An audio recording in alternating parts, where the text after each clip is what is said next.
আবারও চলে এলাম একটা নতুন ভৌতিক গল্প নিয়ে। আমি আছি আপনাদের সাথে জয়। গ্রামের নাম শালবনপুর। ঘন শাল গাছের বনে ঘেরা, চারিদিক নীরব আর অন্ধকারে আচ্ছন্ন। এই গ্রামে দিনের বেলাতেও সূর্যের আলো ঠিক মতো ঢোকে না। শালবনপুরের মানুষদের ভয় আর কুসংস্কার আছে, কিন্তু তবুও তারা বনের ধার ঘেঁষে বাস করে, কারণ মাটি উর্বর, ফসল ভালো হয়। কিন্তু এই বনের গভীরে আছে এক অদ্ভুত আতঙ্ক, এক পেতনির গল্প, যে নাকি রাতে দুদলার রূপে বের হয়। কেউ বলে সে সাদা শাড়ি পরে, লম্বা চুল খোলা, চোখে লাল আভা আর গলা পর্যন্ত দুধে ভেজা। কেউ বলে তার পেট নাকি ফোলা, বুক থেকে দুধ ঝরে পড়ে, আর সেই দুধ যার গায়ে লাগে সে ধীরে ধীরে অসুস্থ হয়ে মরতে থাকে। শালবনপুরে হরি নামে এক দুধওয়ালা ছিল। প্রতিদিন ভোরে সে গরুর দুধ নিয়ে পাশের হাটে যেত।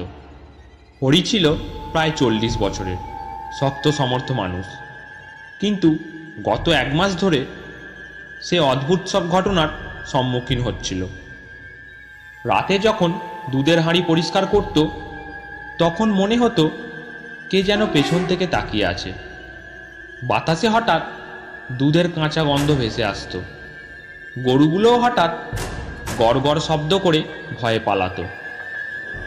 একদিন হাট থেকে ফেরার পথে বনপথে হঠাৎ হরির চোখে পড়ে এক সাদা শাড়ি পরা নারী, বনের ভেতর দাঁড়িয়ে, বুক থেকে দুধ ঝরছে, আর সেই দুধ মাটিতে গিয়ে সাদা কুয়াশার মতো ধোঁয়া ছড়াচ্ছে। হরি থমকে দাঁড়ায়। নারীর মুখ দেখা যায় না, কিন্তু চুলের ফাঁক দিয়ে দেখা যায় দুটি জ্বলন্ত লাল চোখ। হরি কিছু বলতে যাবে, হঠাৎ নারীটি অদ্ভুত কণ্ঠস্বরে বলে, দুধ নেবে, এই দুধ খেলে সব শিরা জমে যাবে। হরি কিছু বুঝে ওঠার আগেই সে অজ্ঞান হয়ে পড়ে। পরদিন সকালে গ্রামের লোকেরা দেখে হরি বনপথে পড়ে আছে, মুখে সাদা দুধের দাগ, ঠোঁট শুকনো। তাকে গ্রামে নিয়ে আসা হয়। হরি জ্ঞান ফিরলে বলে, ও পেতনি, দুধওয়ালা রূপ, বুক থেকে দুধ গড়িয়ে আসছিল, ও আমার দিকে তাকিয়ে হাসছিল। তারপর থেকেই হরি দুর্বল হয়ে যায়, শরীর শুকিয়ে যায়। ডাক্তার ডাকা হয়, ওঝা ডাকা হয়, কিন্তু কারো কোনো কাজ হয় না। হরির শরীরে ধীরে ধীরে সাদা দাগ ছড়িয়ে পড়ে, যেন দুধ জমে শরীর পাথর হয়ে যাচ্ছে। গ্রামে তখন হইচই ওঠে। সবাই বলে এই সেই পেতনি, যে আগে নাকি বেঁচে থাকতে দুধওয়ালি ছিল।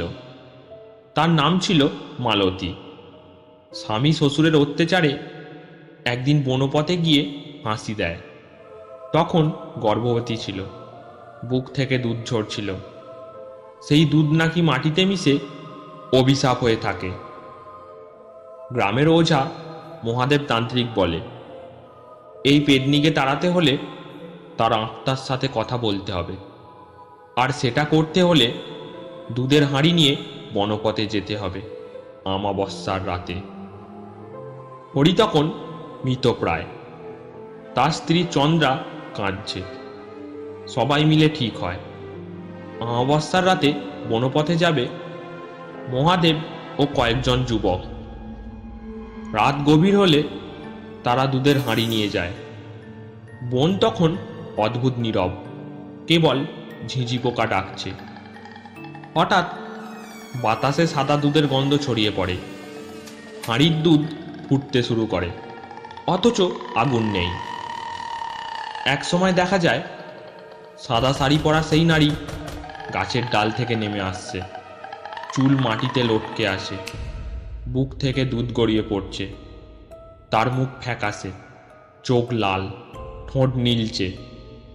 সে বলে, আমার সন্তানকে দুধ খাওয়াতে পারিনি, তোমরা আমার দুধ নাও। কথা শেষ হতেই মহাদেব মন্ত্র পড়ে, হাঁড়ির দুধ মাটিতে ঢেলে দেয়। কিন্তু সঙ্গে সঙ্গে পেতনি গর্জে ওঠে। চারপাশে দুধের স্রোত বয়ে যায়, যা পায়ের কাছে এসে বরফের মতো জমে যায়। যুবকরা ভয়ে দৌড়ে পালায়। মহাদেবতান্ত্রিক চেষ্টা করে পেতনিকে মন্ত্রে বেঁধে রাখতে, কিন্তু হঠাৎ তার শরীর দুধে ডুবে যেতে থাকে। শেষ মুহূর্তে সে পেতনির নাম ধরে ডাকে, মালতী, তোমার সন্তান স্বর্গে আছে, শান্তি পেয়েছে। পেতনি কেঁপে ওঠে, তার চোখে লাল আভা স্নান হয়ে আসে। বুক থেকে ঝরতে থাকা দুধ থেমে যায়। ধীরে ধীরে সে কুয়াশায় মিলিয়ে যায়, আর বন থেকে দুধের গন্ধ উধাও হয়। পরদিন হরির শরীর থেকে সাদা দাগ মিলিয়ে যায়। ধীরে ধীরে সে সুস্থ হয়। গ্রামবাসীরা বনের কাছে আর যায় না, বনটিকে পবিত্র ঘোষণা করে। কিন্তু মাঝে মাঝে গভীর রাতে কেউ কেউ বলে, বনের ভেতরে হালকা দুধের গন্ধ ভেসে আসে, আর দূরে কোথাও শোনা যায় এক নারীর কণ্ঠ, দুধ নেবে। যে শোনে সে আর কোনোদিন রাতের বেলায় একা বনপথে হাঁটে না। গল্পটা এখানেই শেষ করলাম। গল্পটা ভালো লাগলে একটা লাইক করবেন, আর চ্যানেল নতুন হয়ে থাকলে চ্যানেলটাকে সাবস্ক্রাইব করুন।